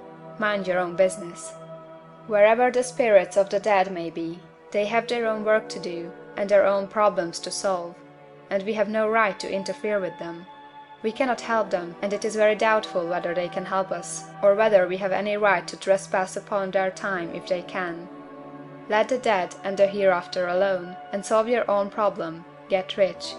If you begin to mix with the occult, you will start mental cross-currents which will surely bring your hopes to shipwreck. Now, this and the preceding chapters have brought us to the following statement of the basic facts. There is a thinking stuff from which all things are made, and which, in its original state, permeates, penetrates, and fills the interspaces of the universe. A thought in this substance produces the thing that is imaged by the thought. Man can form things in his thought, and, by impressing his thought upon formless substance, can cause the thing he thinks about to be created. In order to do this, man must pass from the competitive to the creative mind. He must form a clear mental picture of the things he wants, and hold this picture in his thoughts with the fixed purpose to get what he wants, and the unwavering faith that he does get what he wants, closing his mind against all that may tend to shake his purpose, dim his vision, or quench his faith. And in addition to all this, we shall now see that he must live and act in a certain way. End of Chapter 10. Chapter 11. Acting in a certain way. Thought is the creative power, or the impelling force which causes the creative power to act. Thinking in a certain way will bring riches to you, but you must not rely upon thought alone, paying no attention to personal action. That is the rock upon which many otherwise scientific metaphysical thinkers meet shipwreck, the failure to connect thought with personal action. We have not yet reached the stage of development, even supposing such a stage to be possible, in which man can create directly from formless substance without nature's processes or the work of human hands. Man must not only think, but his personal action must supplement his thought. By thought, you can cause the gold in the hearts of the mountains to be impelled toward you, but it will not mine itself, refine itself, coin itself into double eagles, and come rolling along the roads seeking its way into your pocket. Under the impelling power of the Supreme Spirit, man's affairs will be so ordered that someone will be led to mine the gold for you. Other men's business transactions will be so directed that the gold will be brought toward you, and you must so arrange your own business affairs that you may be able to receive it when it comes to you. Your thought makes all things, animate and inanimate, work to bring you what you want, but your personal activity must be such that you can rightly receive what you want when it reaches you. You are not to take it as charity, nor to steal it. You must give every man more in use value than he gives you in cash value. The scientific use of thought consists in forming a clear and distinct mental image of what you want, in holding fast to the purpose to get what you want, and in realizing with grateful faith that you do get what you want. Do not try to project your thought in any mysterious or occult way, with the idea of having it go out and do things for you. That is wasted effort, and will weaken your power to think with sanity. The action of thought in getting rich is fully explained in the preceding chapters. Your faith and purpose positively impress your vision upon formless substance, which has the same desire for more life that you have; and this vision, received from you, sets all the creative forces at work in and through their regular channels of action, but directed toward you. It is not your part to guide or supervise the creative process. All you have to do with that is to retain your vision, stick to your purpose, and maintain your faith and gratitude. But you must act in a certain way, so that you can appropriate what is yours when it comes to you, so that you can meet the things you have in your picture, and put them in their proper places as they arrive. You can really see the truth of this. When things reach you, they will be in the hands of other men, who will ask an equivalent for them. And you can only get what is yours by giving the other man what is his. Your pocketbook is not going to be transformed into a Fortunatus purse, which shall be always full of money without effort on your part. This is a crucial point in the science of getting rich. Right here, when thought and personal action must be combined, there are very many people who, consciously or unconsciously, set the creative forces in action by the strength and persistence of their desires, but who remain poor because they do not provide for the reception of the thing they want when it comes. By thought, the thing you want is brought to you; by action, you receive it. Whatever your action is to be, it is evident that you must act now. You cannot act in the past, and it is essential to the clearness of your mental vision that you dismiss the past from your mind. You cannot act in the future, for the future is not here yet. And you cannot tell how you will want to act in any future contingency until that contingency has arrived. Because you are not in the right business or the right environment now, do not think that you must postpone action until you get into the right business or environment. And do not spend time in the present taking thought as to the best course in possible future emergencies. Have faith in your ability to meet any emergency when it arrives. If you act in the present with your mind on the future, your present action will be with a divided mind and will not be effective. Put your whole mind into present action. Do not give your creative impulse to original substance, and then sit down and wait for results. If you do, you will never get them. Act now. There is never any time but now, and there never will be any time but now. If you are ever to begin to make ready for the reception of what you want, you must begin now. And your action, whatever it is, must most likely be in your present business or employment, and must be upon the persons and things in your present environment. You cannot act where you are not.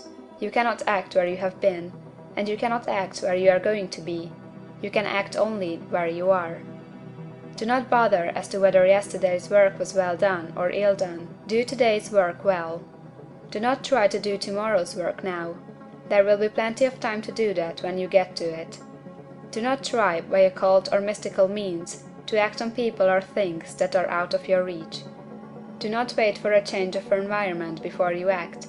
Get a change of environment by action. You can so act upon the environment in which you are now as to cause yourself to be transferred to a better environment. Hold with faith and purpose the vision of yourself in the better environment, but act upon your present environment with all your heart, and with all your strength, and with all your mind. Do not spend any time in day dreaming or castle building. Hold to the one vision of what you want, and act now.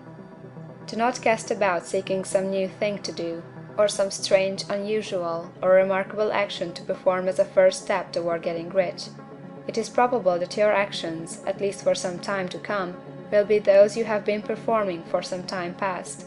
But you are to begin now to perform these actions in a certain way, which will surely make you rich.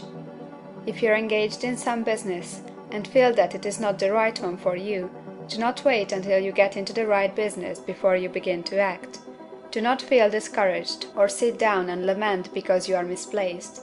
No man was ever so misplaced but that he could not find the right place and no man ever became so involved in the wrong business but that he could get into the right business. Hold the vision of yourself in the right business, with the purpose to get into it, and the faith that you will get into it, and are getting into it. But act in your present business. Use your present business as the means of getting a better one, and use your present environment as the means of getting into a better one. Your vision of the right business, if held with faith and purpose, will cause the Supreme to move the right business toward you, and your action, if performed in the certain way, will cause you to move toward the business. If you are an employee or wage earner, and feel that you must change places in order to get what you want, do not project your thought into space and rely upon it to get you another job. It will probably fail to do so. Hold the vision of yourself in the job you want, while you act with faith and purpose on the job you have, and you will certainly get the job you want. Your vision and faith will set the creative force in motion to bring it toward you, and your action will cause the forces in your own environment to move you toward the place you want.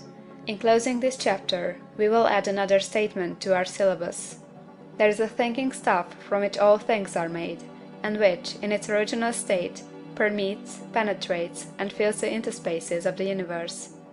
A thought, in this substance, produces the thing that is imaged by the thought.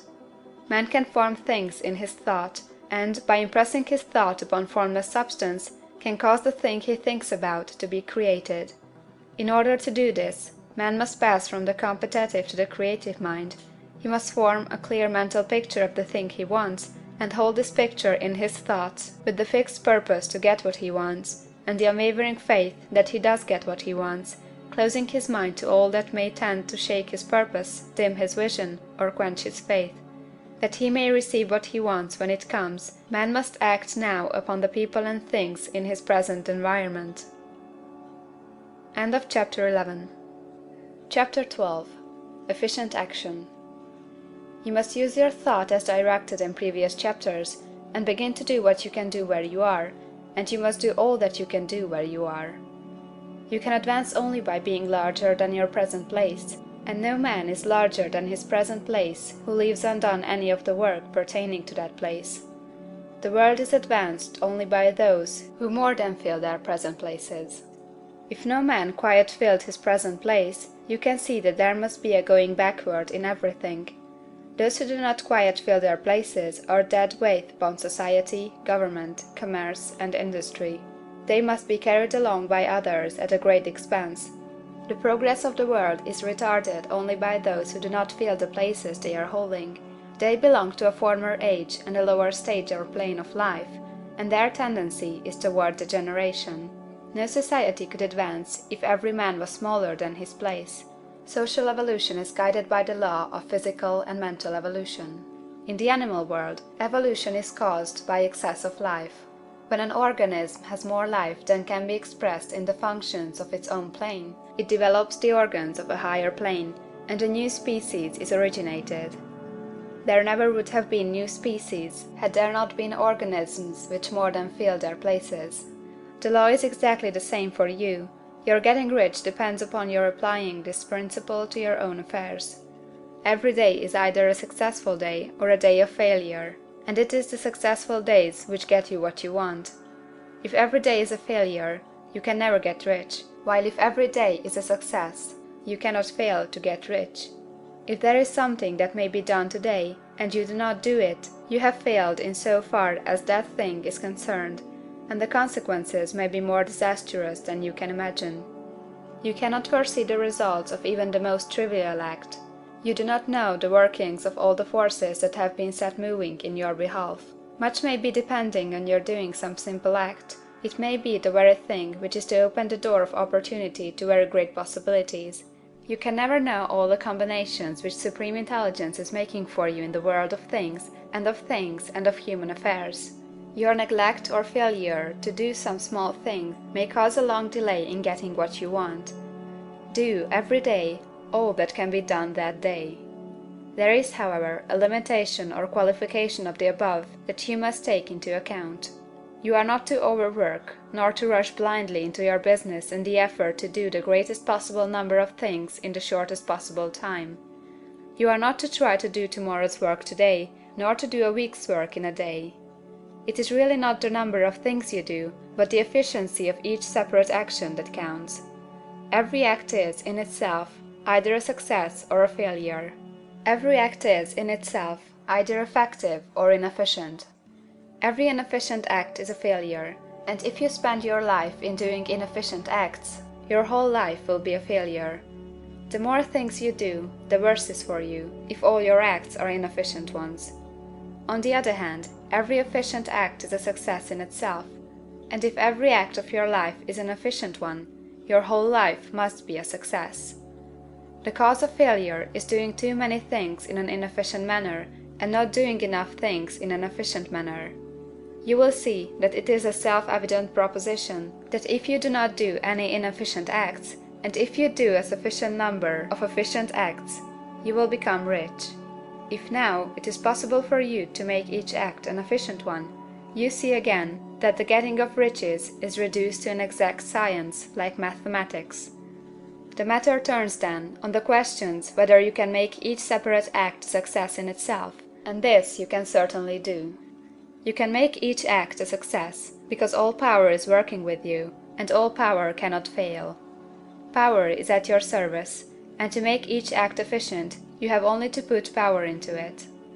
Every action is either strong or weak, and when everyone is strong, you are acting in the certain way which will make you rich.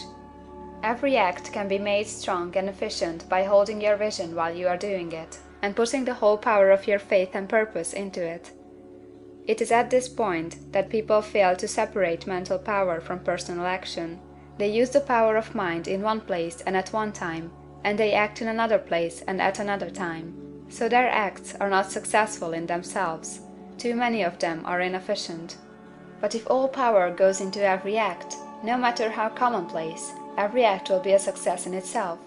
And as in the nature of things, every success opens the way to other successes. Your progress toward what you want, and the progress of what you want toward you, will become increasingly rapid. Remember that successful action is cumulative in its results. Since the desire for more life is inherent in all things, when a man begins to move toward larger life, more things attach themselves to him, and the influence of his desire is multiplied. Do, every day, all that you can do that day, and do each act in an efficient manner. In saying that you must hold your vision while you are doing each act, however trivial or commonplace, I do not mean to say that it is necessary at all times to see the vision distinctly to all its smallest details. It should be the work of your leisure hours to use your imagination on the details of your vision, and to contemplate them until they are firmly fixed upon memory. If you wish speedy results, spend practically all your spare time in this practice. By continuous contemplation you will get the picture of what you want, even to the smallest details, so firmly fixed upon your mind, and so completely transferred to the mind of formless substance, that in your working hours you need only to mentally refer to the picture to stimulate your faith and purpose, and cause your best effort to be put forth. Contemplate your picture in your leisure hours until your consciousness is so full of that you can grasp it instantly.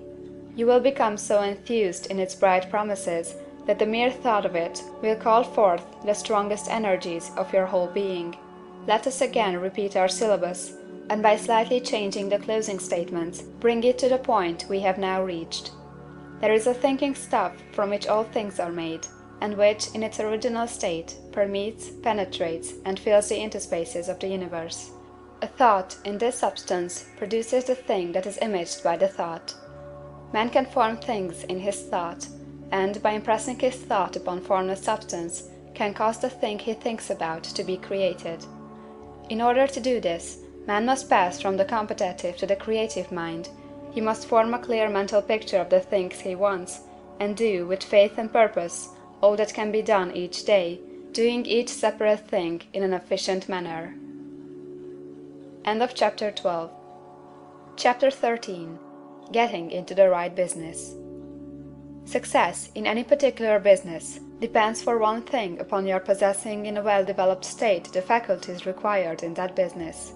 Without good musical faculty, no one can succeed as a teacher of music. Without well-developed mechanical faculties, no one can achieve great success in any of the mechanical trades. Without tact and the commercial faculties, no one can succeed in mercantile pursuits. But to possess in a well-developed state the faculties required in your particular vocation does not insure getting rich. There are musicians who have remarkable talent, and who yet remain poor. There are blacksmiths, carpenters, and so on who have excellent mechanical ability, but who do not get rich, and there are merchants with good faculties for dealing with men who nevertheless fail. The different faculties are tools. It is essential to have good tools, but it is also essential that the tools should be used in the right way. One man can take a sharp saw, a square, a good plane, and so on, and build a handsome article of furniture. Another man can take the same tools and set to work to duplicate the article, but his production will be a botch. He does not know how to use good tools in a successful way. The various faculties of your mind are the tools with which you must do the work which is to make you rich. It will be easier for you to succeed if you get into a business for which you are well equipped with mental tools. Generally speaking, you will do best in that business which will use your strongest faculties, the one for which you are naturally best fitted. But there are limitations to this statement also. No man should regard his vocation as being irrevocably fixed by the tendencies with which he was born. You can get rich in any business, for if you have not the right talent, you can develop that talent. It merely means that you will have to make your tools as you go along, instead of confining yourself to the use of those with which you were born. It will be easier for you to succeed in a vocation for which you already have the talents in a well-developed state, but you can succeed in any vocation, for you can develop any rudimentary talent, and there is no talent of which you have not at least the rudiment.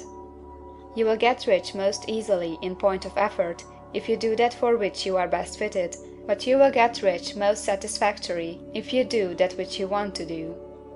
Doing what you want to do is life, and there is no real satisfaction in living if we are compelled to be forever doing something which we do not like to do, and can never do what we want to do. And it is certain that you can do what you want to do. The desire to do it is proof that you have within you the power which can do it. Desire is a manifestation of power. The desire to play music is the power which can play music seeking expression and development. The desire to invent mechanical devices is the mechanical talent seeking expression and development. Where there is no power, either developed or undeveloped, to do a thing, there is never any desire to do that thing. And where there is strong desire to do a thing, it is certain proof that the power to do it is strong, and only requires to be developed and applied in the right way. All things else being equal, it is best to select the business for which you have the best developed talent, but if you have a strong desire to engage in any particular line of work, you should select that work as the ultimate end at which you aim. You can do what you want to do, and it is your right and privilege to follow the business or avocation which will be most congenial and pleasant. You are not obliged to do what you do not like to do, and you should not do it except as the means to bring you to the doing of the thing you want to do. If there are past mistakes whose consequences have placed you in an undesirable business or environment, you may be obliged for some time to do what you do not like to do, but you can make the doing of it pleasant by knowing that it is making it possible for you to come to the doing of what you want to do. If you feel that you are not in the right vocation, do not act too hastily in trying to get into another one. The best way generally to change business or environment is by growth. Do not be afraid to make a sudden and radical change if the opportunity is presented, and you feel after careful consideration that it is the right opportunity. But never take sudden or radical action when you are in doubt as to the wisdom of doing so. There is never any hurry on the creative plane, and there is no lack of opportunity. When you get out of the competitive mind, you will understand that you never need to act hastily. No one else is going to beat you to the thing you want to do. There is enough for all. If one space is taken, another and a better one will be opened for you a little farther on. There is plenty of time. When you are in doubt, wait. Fall back on the contemplation of your vision, and increase your faith and purpose, and by all means, in times of doubt and indecision, cultivate gratitude. A day or two spent in contemplating the vision of what you want, and in earnest thanksgiving that you are getting it, will bring your mind into such close relationship with the Supreme that you will make no mistake when you do act. There is a mind which knows all there is to know, and you can come into close unity with this mind by faith and the purpose to advance in life, if you have deep gratitude. Mistakes come from acting hastily, or from acting in fear or doubt, or in forgetfulness of the right motive, which is more life to all, and less to none. As you go on in the certain way, opportunities will come to you in increasing number, and you will need to be very steady in your faith and purpose, and to keep in close touch with the all-mind by reverent gratitude. Do all that you can do in a perfect manner every day, but do it without haste, worry, or fear. Go as fast as you can, but never hurry. Remember that in the moment you begin to hurry, you cease to be a creator and become a competitor. You drop back upon the old plane again. Whenever you find yourself hurrying, call a halt.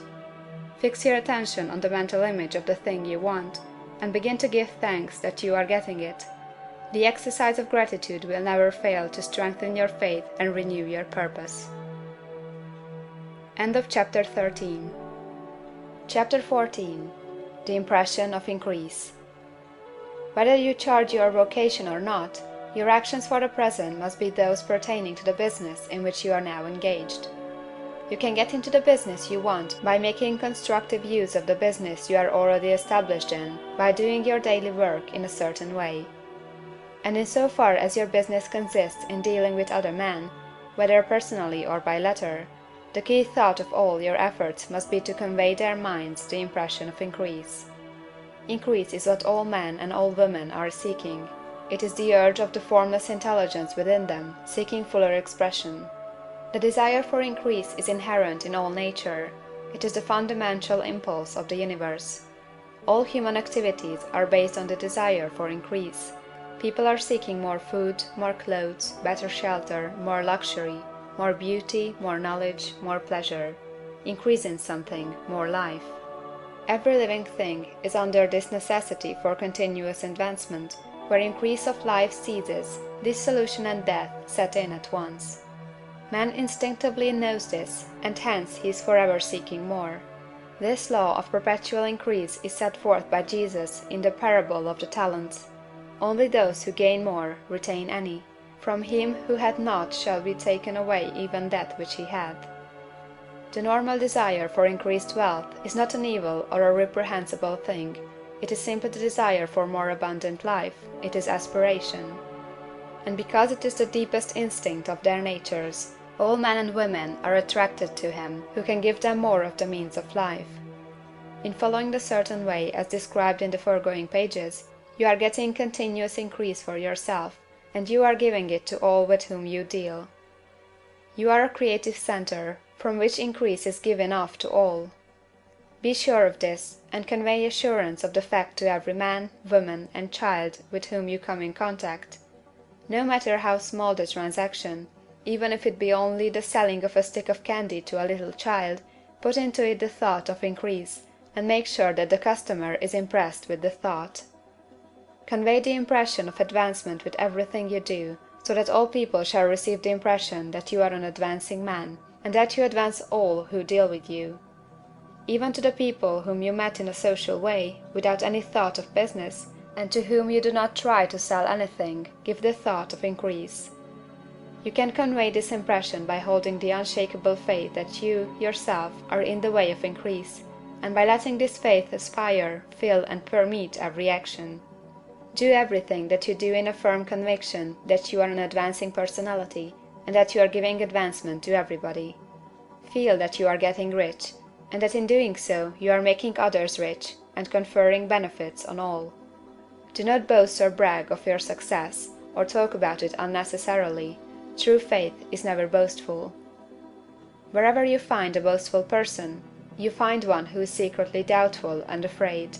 Simply feel the faith, and let it work out in every transaction.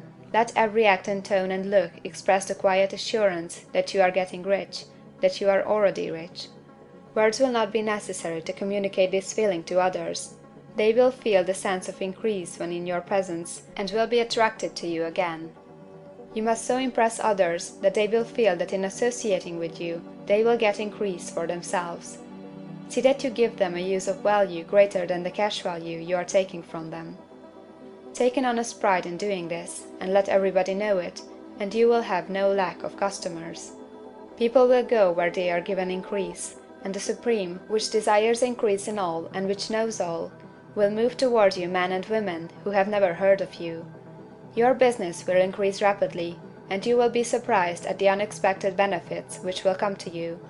You will be able from day to day to make larger combinations, secure greater advantages, and to go on into a more congenial vocation if you desire to do so. But in doing all this, you must never lose sight of your vision of what you want, or your faith and purpose to get what you want. Let me here give you another word of caution in regard to motives. Beware of the insidious temptation to seek for power over other men. Nothing is so pleasant to the unformed or partially developed mind as the exercise of power or domination over others.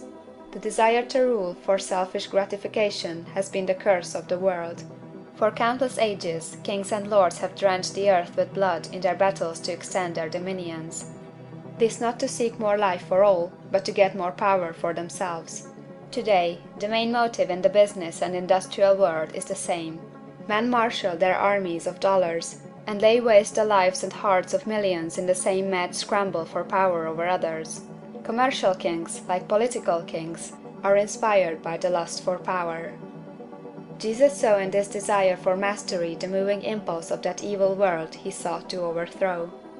Read the 23rd chapter of Matthew, and see how he pictures the lust of the Pharisees to be called master, to sit in the high places, to domineer over others, and to lay burdens on the backs of the less fortunate.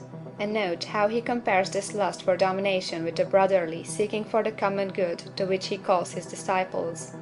Look out for the temptation to seek for authority, to become a master, to be considered as one who is above the common herd, to impress others by lavish display, and so on. The mind that seeks for mastery over others is the competitive mind, and the competitive mind is not the creative one.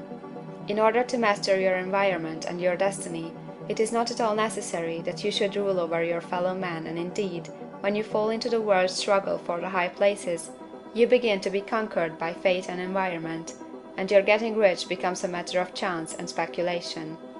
Beware of the competitive mind. No better statement of the principle of creative action can be formulated than the favorite declaration of the late Golden Rule Jones of Toledo: "What I want for myself, I want for everybody." End of chapter 14. Chapter 15. The Advancing Man. What I have said in the last chapter applies as well to the professional man and the wage earner as to the man who is engaged in mercantile business. No matter whether you are a physician, a teacher, or a clergyman, if you can give increase of life to others and make them sensible of the fact, they will be attracted to you, and you will get rich. The physician who holds the vision of himself as a great and successful healer, and who works toward the complete realization of that vision with faith and purpose, as described in the former chapters, will come into such close touch with the source of life that he will be phenomenally successful. Patients will come to him in throngs. No one has a greater opportunity to carry into effect the teaching of this book than the practitioner of medicine. It does not matter to which of the various schools he may belong, for the principle of healing is common to all of them, and may be reached by all alike. The advancing man in medicine, who holds to a clear mental image of himself as successful, and who obeys the laws of faith, purpose, and gratitude, will cure every curable case he undertakes, no matter what remedies he may use. In the field of religion, the world cries out for the clergyman who can teach his hearers the true science of abundant life. He who masters the details of the science of getting rich, together with allied sciences of being well, of being great, and of winning love, and who teaches these details from the pulpit, will never lack for a congregation. This is the gospel that the world needs. It will give increase of life, and men will hear it gladly, and will give liberal support to the man who brings it to them. What is now needed is the demonstration of science of life from the pulpit. We want preachers who can not only tell us how, but who in their own persons will show us how. We need the preacher who will himself be rich, healthy, great, and beloved, to teach us how to attain these things, and when he comes he will find a numerous and loyal following. The same is true for the teacher who can inspire the children with the faith and purpose of the advancing life. He will never be out of a job. And any teacher who has this faith and purpose can give it to his pupils. He cannot help giving it to them if it is a part of his own life and practice. What is true of the teacher, preacher, and physician is true of the lawyer, dentist, real estate man, insurance agent, of everybody. The combined mental and personal action I have described is infallible. It cannot fail. Every man and woman who follows these instructions steadily, perseveringly, and to the letter will get rich. The law of the increase of life is as mathematically certain in its operation as the law of gravitation. Getting rich is an exact science. The wage earner will find this as true of his case as of any of the others mentioned. Do not feel that you have no chance to get rich because you are working where there is no visible opportunity for advancement, where wages are small and the cost of living high. Form your clear mental vision of what you want, and begin to act with faith and purpose. Do all the work you can do, every day, and do each piece of work in a perfectly successful manner. Put the power of success and the purpose to get rich into everything that you do. But do not do this merely with the idea of currying favor with your employer, in the hope that he, or those above you, will see your good work and advance you. It is not likely that they will do so. The man who is merely a good workman, filling his place to the very best of his ability, and satisfied with that, is valuable to his employer, and it is not to the employer's interest to promote him. He is worth more where he is. To secure advancement, something more is necessary than to be too large for your place. The man who is certain to advance is the one who is too big for his place, and who has a clear concept of what he wants to be, who knows that he can become what he wants to be, and who is determined to be what he wants to be. Do not try to more than fill your present place with the view of pleasing your employer. Do it with the idea of advancing yourself. Hold the faith and purpose of increase during work hours, after work hours, and before work hours. Hold it in such a way that every person who comes in contact with you, whether foreman, fellow workman, or social acquaintance, will feel the power of purpose radiating from you, so that everyone will get the sense of advancement and increase from you. Men will be attracted to you, and if there is no possibility for advancement in your present job, you will very soon see an opportunity to take another job. There is a power which never fails to present opportunity to the advancing man who is moving in obedience to law. God cannot help helping you if you act in a certain way. He must do so in order to help himself. There is nothing in your circumstances or the industrial situation that can keep you down. If you cannot get rich working for the Steel Trust, you can get rich on a 10-acre farm. And if you begin to move in a certain way, you will certainly escape from the clutches of the Steel Trust and get on to the farm or wherever else you wish to be. If a few thousands of its employees would enter upon the certain way, the Steel Trust would soon be in a bad plight. It would have to give its working men more opportunity or to go out of business. Nobody has to work for a trust. The trusts can keep men in so-called hopeless conditions only so long as there are men who are too ignorant to know of the science of getting rich, or too intellectually slothful to practice it. Begin this way of thinking and acting, and your faith and purpose will make you quick to see any opportunity to better your condition. Such opportunities will speedily come, for the Supreme, working in all, and working for you, will bring them before you. Do not wait for an opportunity to be all that you want to be. When an opportunity to be more than you are now is presented, and you feel impelled toward it, take it. It will be the first step toward a greater opportunity. There is no such thing possible in this universe as the lack of opportunities for the man who is living the advancing life. It is inherent in the constitution of the cosmos that all things shall be for him and work together for his good, and he must certainly get rich if he acts and thinks in the certain way. So let wage-earning men and women study this book with great care, and enter with confidence upon the course of action it prescribes. It will not fail. End of Chapter 15. Chapter 16. Some cautions and concluding observations. Many people will scoff at the idea that there is an exact science of getting rich. Holding the impression that the supply of wealth is limited, they will insist that social and governmental constitutions must be changed before even any considerable number of people can acquire a competence. But this is not true. It is true that existing governments keep the masses in poverty, but this is because the masses do not think and act in a certain way. If the masses begin to move forward as suggested in this book, neither governments nor industrial systems can check them. All systems must be modified to accommodate the forward movement. If the people have the advancing mind, have the faith that they can become rich, and move forward with the fixed purpose to become rich, nothing can possibly keep them in poverty. Individuals may enter upon the certain way at any time, and under any government, and make themselves rich, and when any considerable number of individuals do so under any government, they will cause the system to be so modified as to open the way for others. The more men who get rich on the competitive plane, the worse for others, and more who get rich in the creative plane, the better for others. The economic salvation of the masses can only be accomplished by getting a large number of people to practice the scientific method set down in this book, and become rich. These will show others the way, and inspire them with a desire for real life, with the faith that can be attained, and with the purpose to attain it. For the present, however, it is enough to know that neither the government under which you live, nor the capitalistic or competitive system of industry can keep you from getting rich. When you enter upon the creative plane of thought, you will rise above all these things, and become a citizen of another kingdom. But remember that your thought must be held upon the creative plane. You are never for an instant to be betrayed into regarding the supply as limited, or into acting on the moral level of competition.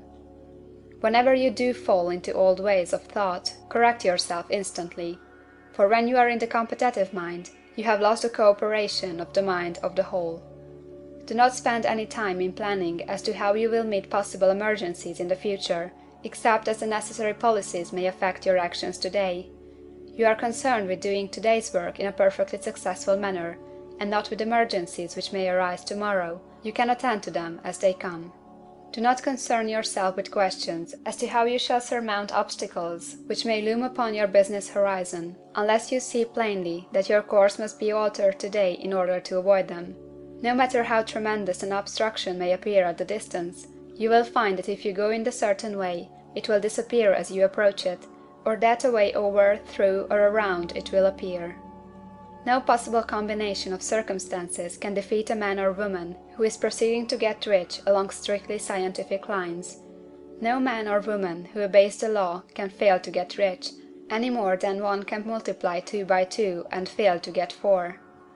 Give no anxious thought to possible disasters, obstacles, panics, or unfavorable combinations of circumstances. It is time enough to meet such things as they present themselves before you in the immediate present, and you will find that every difficulty carries with it the wherewithal for its overcoming. Guard your speech. Never speak of yourself, your affairs, or of anything else in a discouraged or discouraging way. Never admit the possibility of failure, or speak in a way that infers failure as a possibility. Never speak of the times as being hard, or of business conditions as being doubtful.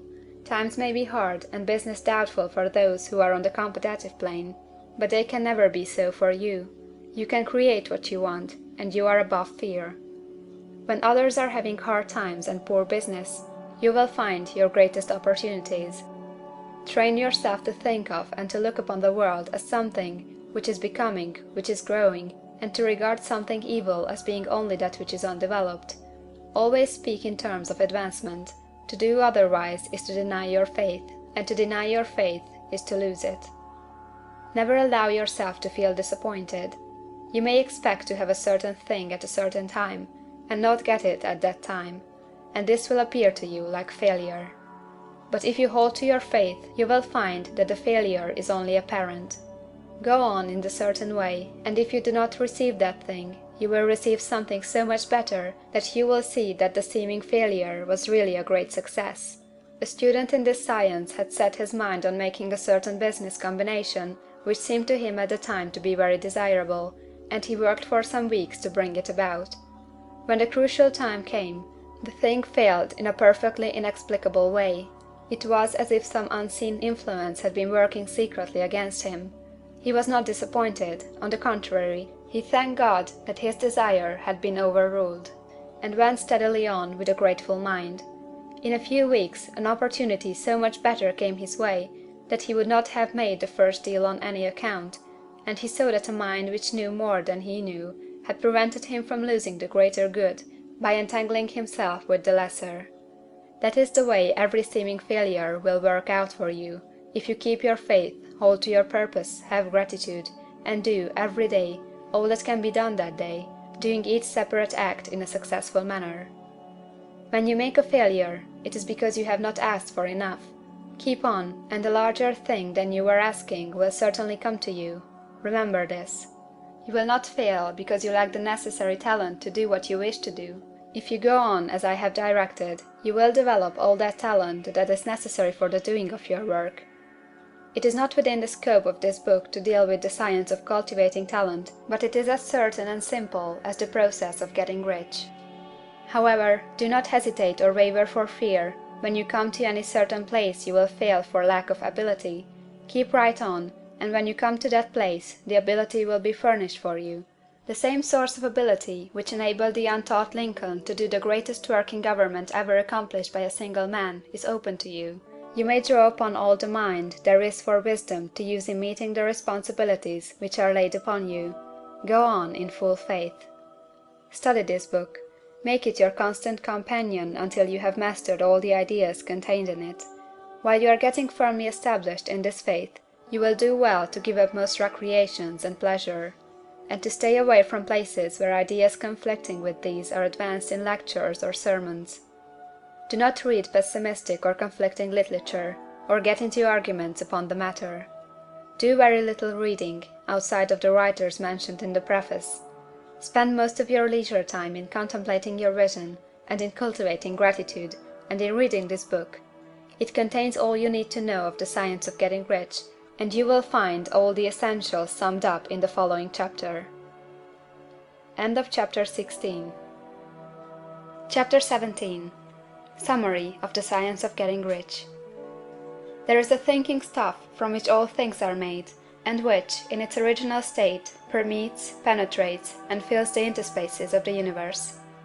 A thought in this substance produces the thing that is imaged by the thought. Man can form things in his thought, and by impressing his thought upon formless substance, can cause the thing he thinks about to be created. In order to do this, man must pass from the competitive to the creative mind, otherwise he cannot be in harmony with the formless intelligence, which is always creative and never competitive in spirit. Man may come into full harmony with the formless substance by entertaining a lively and sincere gratitude for the blessings it bestows upon him. Gratitude unifies the mind of man with the intelligence of substance, so that man's thoughts are received by the formless. Man can remain upon the creative plane only by uniting himself with the formless intelligence through a deep and continuous feeling of gratitude.